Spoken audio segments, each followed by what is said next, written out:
25-30 की उम्र में जॉइंट पेन ये बॉडी का वार्निंग सिग्नल हो सकता है। बहुत लोग इसको इग्नोर कर देते हैं। एक ऑनेस्ट सवाल आपके लिए, अगर आपका एज 25-30 के बीच में है और फिर भी घुटनों, कमर, हर जगह पे दर्द शुरू हो गया, तो ये छोटी प्रॉब्लम नहीं है और ये नॉर्मल थकान बिल्कुल नहीं है। यंग एज में आपका बॉडी में जॉइंट पेन हो रहा है, ये अर्ली सिग्नल हो सकता है आपके लिए। आज मैं सिंपल और साइंटिफिक तरीके से बताऊंगी ये पेन क्यों होता है, बॉडी में क्या इम्बैलेंस होता है और इसे ठीक रखने का सेफ तरीका क्या है। नमस्कार दोस्तों, मैं डॉक्टर सरहाना चौधरी। दोस्तों, मैं साइंस को सिंपल भाषा में आपको समझाती हूँ। जवानी में आपका जॉइंट पेन होना नॉर्मल क्यों नहीं है। नॉर्मली 25 से 35 के एज में हमारा जो जॉइंट होता है वो फ्लेक्सिबल होता है। जॉइंट्स के बीच एक नेचुरल फ्लूइड होता है जिससे वो लचीला रहता है, जिसे साइनोवियल फ्लूइड्स कहते हैं, जो जॉइंट्स को स्मूथली मूवमेंट करने में मदद करता है। अगर इस उम्र में आपका जॉइंट पेन शुरू हो जाए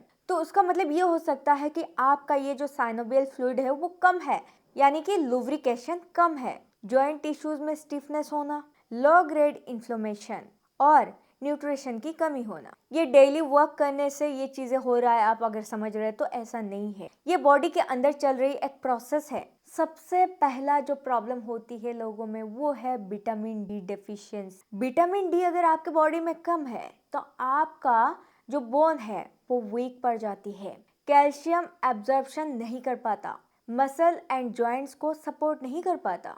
अगर ये सारे चीज आपके अंदर डेफिशिएंसी ना हो तो आपके मसल्स, आपका बोन, आपका इम्यूनिटी, हर एक चीज अच्छा रहेगा। Number 2, calcium deficiency. Calcium bones और जॉइंट स्ट्रक्चर का मिनरल है। इसकी कमी से जॉइंट में वीकनेस होती है, क्रैक साउंड करता है, फैटिग फील होता है और सबसे इम्पोर्टेंट पेन व्हाइल मूवमेंट हो सकता है आप। Number 3, protein and collagen support weak होना। कोलेजन एक नेचुरल प्रोटीन है दोस्तों, जो जॉइंट्स को कुशन की तरह सपोर्ट करता है, कार्टिलेज को फ्लेक्सिबल बनाने में मदद करता है। कोलेजन का ब्रेकडाउन हो सकता है। सबसे पहले प्रोटीन डेफिशिएंसी, दूसरा विटामिन सी डेफिशिएंसी, तीसरा क्रॉनिक स्ट्रेस, चौथा पुअर स्लीप से भी। ये डायरेक्टली फास्ट फूड से नहीं होता, ये आपके बॉडी के अंदर जो इम्बैलेंस होती है उससे होता है, जो इंटरनल चीज होती है ना, उससे प्रॉब्लम होती है। Number 4, chronic low level inflammation.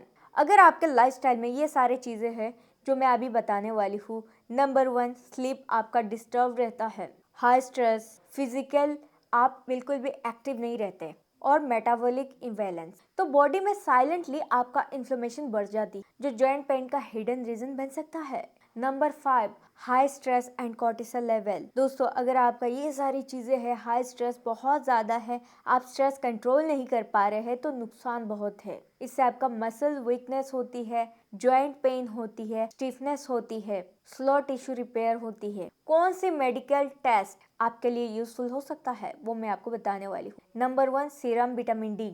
Number 2, serum calcium, calcium की कमी है या नहीं उसको पता करने के लिए। नंबर 3, ESR, इन्फ्लेमेशन कितना है उसको देखने के लिए। Number 5, uric acid. ये टेस्ट आपको क्लियरिटी देगा, अंदाजा नहीं। अब बात करते हैं सेफ मेडिकल केयर की। अगर विटामिन डी की कमी हो तो धूप लेना कंपलसरी है, और कैल्शियम की कमी पूरा करने के लिए मिल्क, कर्ड, पनीर, तिल, ये सारी चीज आप ले सकते। और आयुर्वेदिक सपोर्ट अगर आप चाहते हैं तो निर्गुंडी ऑयल, जो आयुर्वेदिक हर्बल ऑयल है, इससे आप मसाज कर सकते हैं। इससे आपका जॉइंट पेन में रिलीफ मिलेगा। और अगर आपका जॉइंट में फ्लेक्सिबिलिटी कम है तो आप मेथी का पानी पी सकते हैं। रात को 1 गिलास पानी में मेथी ऐड कर लीजिए, 1 चम्मच, और उसको सुबह उठने के बाद उसकी पानी को आप पी लीजिए। देखिएगा आपकी बॉडी का जो स्टिफनेस होती है, दर्द होता है, वो सारे चीज में आपको राहत मिल सकता है। और अगर होम केयर की बात किया जाए तो हल्दी वाला गर्म दूध पीना बहुत ही जरूरी, इन्फ्लेमेशन को भी कम करेगा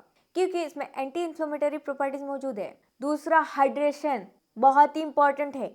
रोज 3 से 4 लीटर पानी पीना, क्योंकि अगर आपका बॉडी डिहाइड्रेट रहता है ना तो आपकी ऐसे क्रैक्ट वाली साउंड आती है बॉडी से, जॉइंट से। और साथ ही साथ जेंटल मूवमेंट करना शुरू कर दी। अगर आप बहुत ज्यादा एक्टिव रहते हैं, जिम करने जा रहे हैं, हैवी जिम कर रहे हैं, तो उससे भी नुकसान होती है। हैवी जिम आपको नहीं करना है, लाइटली सुबह चलना है, बहुत ज्यादा तेज नहीं चलना है ना। मोबिलिटी एक्सरसाइज करनी है, ये आपका जॉइंट स्टिफनेस को कम करने में मदद करेगा। दोस्तों, जॉइंट पेन वार्निंग होता है, आपका वीकनेस तो नहीं। आज आपको डिस्कम्फर्ट फील हो रहा है, कल अगर आपका लाइफ का क्वालिटी अगर आप इम्प्रूव कर देंगे सही से तो बेहतर हो सकते हैं आप भी। अगर आज से आप केयर शुरू करते हैं, खाना पीना में ध्यान देते हैं, नॉर्मली एक्सरसाइज करते हैं, तो कल आपका बोन स्ट्रॉन्ग हो सकता है, जॉइंट पेन से आपको राहत मिल सकता है। बॉडी का सिग्नल को लाइटली मत लो दोस्तों, आप खुद को इम्पोर्टेंस देना शुरू कर दो। यही मैं आपको कहना चाह रही, क्योंकि अगर आप खुद को इम्पोर्टेंस नहीं दोगे तो बीमारी आती ही रहेगी, नहीं जाएगी। तो अपना ख्याल रखिए, स्टे हेल्दी।